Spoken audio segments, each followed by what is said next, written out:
السلام عليكم ورحمة الله وبركاته. ازيكم حبايبي؟ عاملين ايه؟ يا رب يكونوا بخير. النهاردة ان شاء الله بإذن الله كده هنعمل الغدا مع بعض.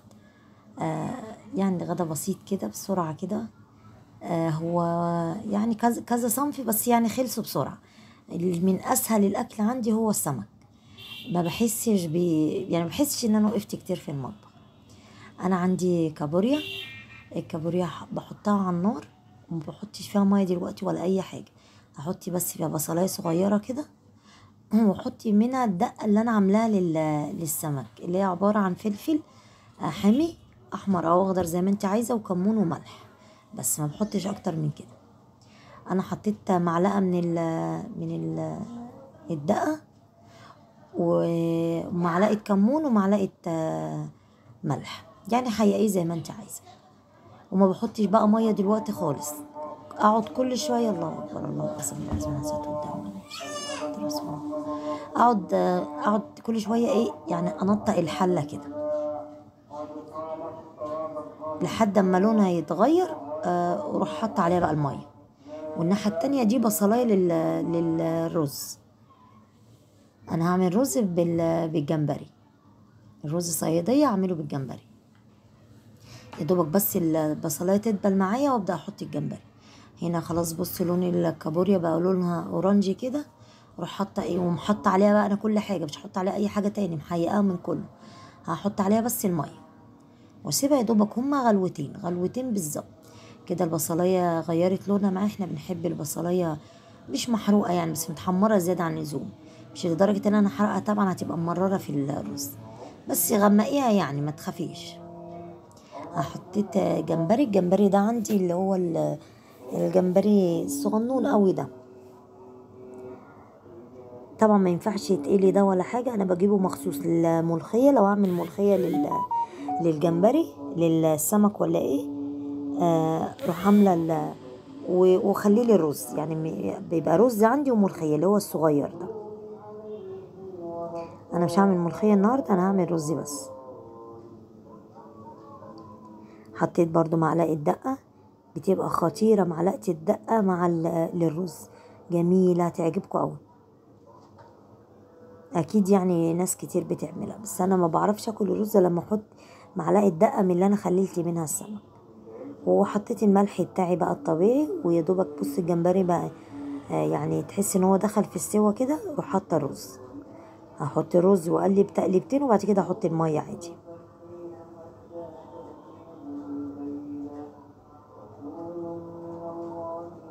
يا دوبك تقليبتين كده وايه، انه يعني هو ما فيهوش ميه، بس يعني يشكشك كده معانا كده، وابدا احط الميه ايه عادي بقى. اظبطي ميه الرز بتاعك بقى انت ايه، انتم يعني عارفين على كوبايتين مثلا. يعني انا مش عامله طبعا كوبايتين رز، بس يعني على كوبايتين رز 3 كوبايات ميه، او 3 كوبايات ونص. في رز بيشرب ميه، وفي رز بيبقى يعني مظبوط.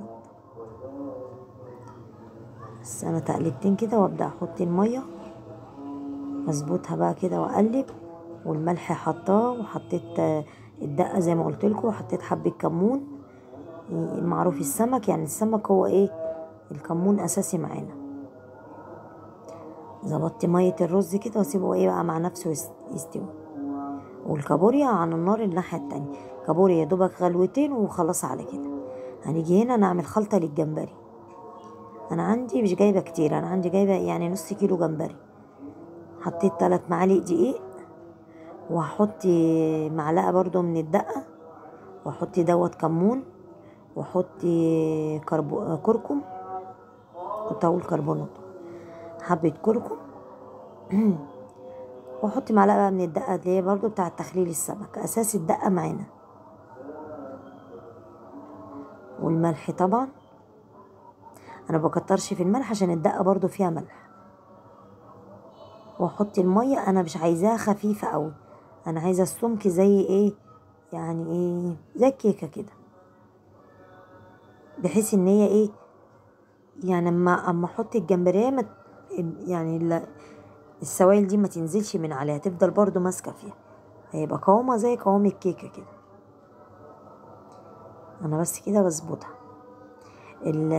الطريقة دي بقى بتدي الجمبري طعم، والله ما قادرة اقول لكم عامل ازاي، فظيع جميل.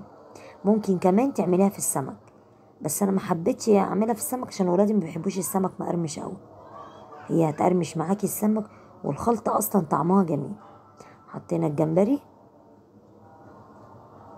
وقلب تقليبه حلوه كده، وهركنه على جنب. على بال الحبه اللي انا ركنتهم على جنب، انا وقفتش يعني ما وقفتش ساكته كمان، ده انا رحت عامله فيهم السلطه. تكون ايه ديت يعني تكون اتجنسوا مع بعض حلو. وبعد ما عملت السلطه رحت داخله ايه زي ما انتوا شايفين كده، عملت ايه السمك. انا الدقيق مش ما بتبلش الدقيق ولا حاجه، بكتفي التتبيله اللي في السمك. ده سمك بولتي. احنا بنحب السمك البولتي بصراحه، بنحبه مشوي، بس ما عرفتش بقى النهارده شوي، احنا بنشويه بره. كان على بال ما فكرت نتغدى ايه وخدت رايهم وكده، كانت الناس قربت تشطب، بالذات الشوي بيخلص بدري. فقلت لهم خلاص هقله لكم. انا عن نفسي بحب السمك المقلي. ولادي وابو ولادي ما بيحبش السمك مقلي ابدا، بيحبوا كلهم المشوي عندي. بس اساسي عندي المكرونه، انا روحي في المكرونه دي. المكرونه برضو نفس الحكايه، ممكن تحطيها في الخلطه اللي انا عاملاها للجمبري دي، برضو هتبقى جميله جدا. والله جربي الطريقه دي لو انت بتحبي السمك مقرمش وطري كده، من يعني ناشف من بره وطري من جوه كده. جربي الطريقه بتاعت الجمبري دي، هي تعجبك قوي. انا زي ما قلت لكم انا مش جايبه كتير، انا بس هي ايه على قد الغدوه بس. وكمان والله ما عملتش في سمك برضو تاني وفي مكرونة، بس انا ما عملتش كله يعني وانا بقلي انا ما قليتوش كله. ما حطيتوش في الدقيق، ولما حطيتهم في الدقيق دول ما عملتهمش كلهم، يعني اللي بدرتهم بالدقيق برضو ما عملتهمش كلهم.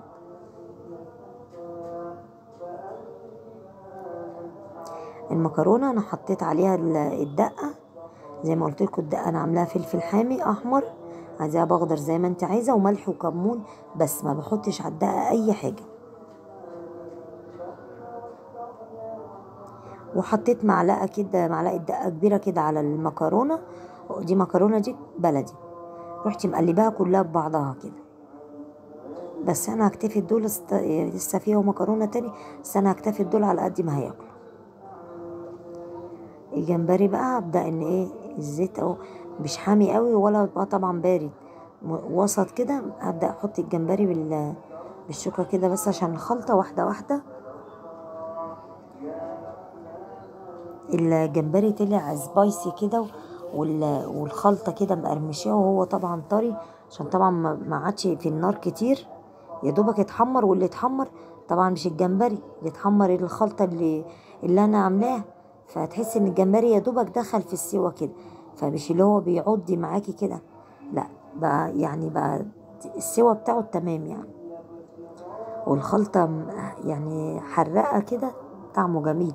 معلش اللي انا برغي معاكم كده، بس انا والله عايزة اعرفكم يعني بالظبط انا ايه، يعني الطعم كان ايه برضو، وانا حاطة ايه بالظبط.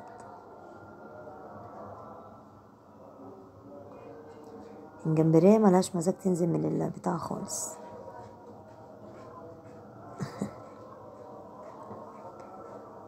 والله سامحوني على التأخير دوت.